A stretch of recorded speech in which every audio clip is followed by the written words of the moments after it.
Samajwadi party के राजकुमार भाटी और BJP के शलभमणि त्रिपाठी दोनों कह रहे हैं, सिर्फ ओवैसी साहब कह रहे हैं कि सर्वे नहीं होना चाहिए, वीडियोग्राफी मस्जिद में नहीं होनी चाहिए। दोनों कह रहे हैं अगर कोर्ट का आदेश है तो क्या दिक्कत है, सर्वे वीडियोग्राफी होने दीजिए। रहमानी साहब, मानक आप क्या समझते हैं मुझे क्या कहना चाहिए? मैं तो इस डिबेट में समझता हूं कि भाटी साहब और शलभमणि त्रिपाठी साहब को ही हिस्सा लेना चाहिए। मुझे और अथर देहलवी साहब की तो यहाँ कोई जरूरत नहीं है, क्योंकि इस देश के जो बहुसंख्यक जो मेजॉरिटी कम्युनिटी है उसे तय करना चाहिए कि इस मुल्क को किस डायरेक्शन में जाना है।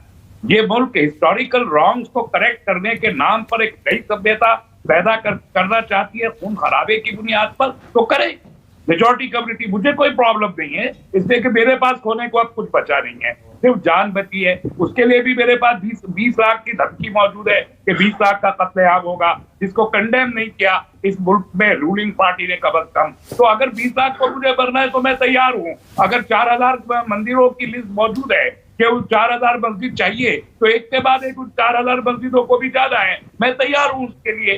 तो बाकी तो आप लोग तय करें, मेजॉरिटी तय करे कि आप नहीं, अब आप देखिए, नहीं, रहमानी साहब, नहीं, देखिए, मैं मसला टेम्पल पे नहीं बोलूंगा। एक सेकंड, नहीं, में नफरत का जो माहौल पैदा किया जा रहा है, मैं उस माहौल के खिलाफ हूँ और उस माहौल के खिलाफ रहूंगा। डॉक्टर रहमानी, डॉक्टर तस्लीम रहमानी, मैं जानबूझकर, देखिए रहमानी साहब, मैं अक्सर आपको रहमानी साहब बोलता हूं कि आप मंदिरों की बुनियाद पर इस हुकूमत अपनी हुकूमत। रहमानी साहब मेरी बात तो सुनिए। रहमानी साहब, आप काफी नाराज, काफी गुस्से में नजर आ रहे हैं। डॉक्टर तस्लीम रहमानी, आपको भी पता है देश में कानून का राज चलेगा ना। शलभमणि त्रिपाठी कह रहे हैं कोर्ट ने अगर ऑर्डर दिया है, आपको कोई दिक्कत है तो कोर्ट जाना चाहिए। नहीं, मैंने कानून में ये देखा है। अभी भाटी साहब ने कहा कि एफिडेविट होने के बावजूद गुंडों ने खड़े होकर, मैं सुप्रीम कोर्ट की लैंग्वेज यूज कर रहा हूं, 6 दिसंबर 1992 को ये देश भूल नहीं सकता और भूलना नहीं चाहिए। अगर महज़ब है समाज कि 6 दिसंबर को गुंडों ने खड़े होकर एक मस्जिद को कलंक की अलामत कह के शहीद कर दिया और उसके बाद एक कोर्ट ने यह कहा कि जिन लोगों के ऊपर वो मुकदमा था मुजरिमाना एक्ट का, और जिसको सुप्रीम कोर्ट ऑफ इंडिया ने कहा कि वो मुजरिमाना एक्ट था, जिसे सुप्रीम कोर्ट ऑफ इंडिया ने कहा कि 22 दिसंबर 1949 को बाबरी मस्जिद के अंदर जो मूर्तियां प्रकट हुई थी वो एक शरारत अंगेज अमल था, ये सुप्रीम कोर्ट ऑफ इंडिया ने कहा। इसके बावजूद भी अगर रायबरेली कोर्ट ये कहता है कि एल.के. अडवाणी उसके मुजरिम नहीं थे और 72 लोग उसके मुजरिम नहीं थे, और उसी अदालत के हाथे में खड़े होकर बाहर वो एक कहते हैं कि हमें गर्व है कि हमने मस्जिद गिराई, तो कौन से कानून का राज है, कौन सी अदालत का राज है? मैं पूछना चाहता हूँ आपसे भी, शलभमणि त्रिपाठी से भी और राजकुमार भाटी से भी। ओके, संगीत रागी जवाब दे रहे हैं। अब ऐसा लग रहा है रहमानी साहब तो बड़े निराश हो गए हैं। वो कह रहे हैं कि अब तो कानून का राज बचा ही नहीं है। उन्हें तो शायद कोर्ट पर भी यकीन नहीं है। संगीत रागी, देखिए कि उनको, मतलब मैं इशारों में वो कह रहे हैं, लेकिन उनका आरोप ये है कि कहीं ना कहीं बीजेपी आरएसएस का ही सारा खेल है। चाहे कोर्ट का आदेश हो, चाहे वो श्रद्धालुओं का वो पिटिशन हो जिसके आधार पर वहां पर पूजा करने की परमिशन मांगी गई। देखिए, मैंने सबको ध्यान से सुना है और उम्मीद करता हूं कि रहमानी जी बीच में नहीं बोलेंगे। नहीं, मैं तो बोलूंगा। देखिए नहीं, अरे नहीं, रहमानी साहब, सबने आपको सुना, आपको भी सुनना चाहिए, थोड़ा सा धैर्य रखिए।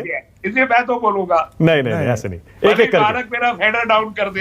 अरे नहीं, ऐसे नहीं। हाँ बोलिए रागी साहब। देखिए, इतिहास हिंदुओं से ही सारी सहिष्णुता की परीक्षा क्यों लेना चाहता है?